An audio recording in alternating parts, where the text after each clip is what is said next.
ప్రకాశం జిల్లా ఒంగోలులో ఈ నెల 24న ఏపీసీసీ చీఫ్ షర్మిలారెడ్డి పర్యటిస్తారని డీసీసీ అధ్యక్షుడు షేక్ సైదా తెలిపారు.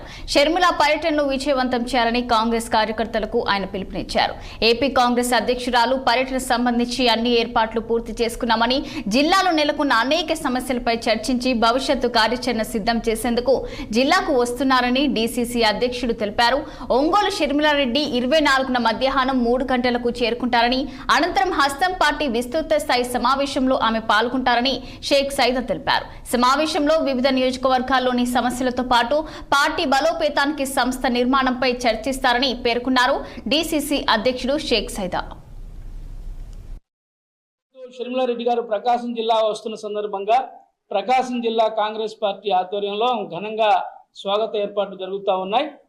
24వ తారీఖు మధ్యాహ్నం 3 గంటలకి మన నెల్లూరు నుంచి వస్తూ మన నెల్లూరు బైపాస్లో నుంచి సంఘమిత్ర హాస్పిటల్ దగ్గర నుంచి ఆమె టౌన్లోకి ఎంట్రీ అవుతారు.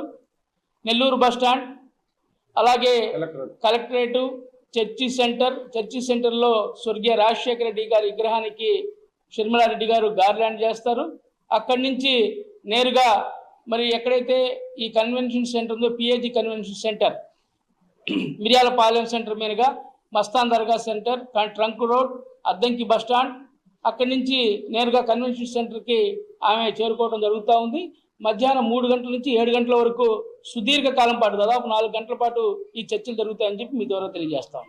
వర్గంలో ఉన్నటువంటి 6 మండలాలు, కనిగిరి, పెదచెర్లోపల్లి, సిఎస్పురం, పామూరు, హనుమంతునిపాడు, వెలిగండ్ల మండలాల నుంచి పెద్ద ఎత్తున మండల అధ్యక్షులు, వివిధ రంగాల అనుబంధ సంఘాల అధ్యక్షులు, కార్యకర్తలు, నాయకులు అందరూ కూడా పాల్గొంటూ ఉన్నారు.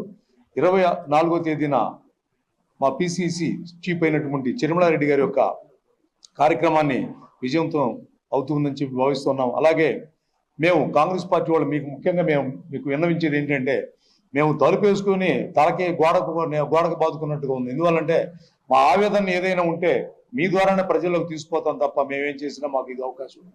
కనుక మీరందరూ కూడా కొంచెం మా పట్ల దయ ఉంచి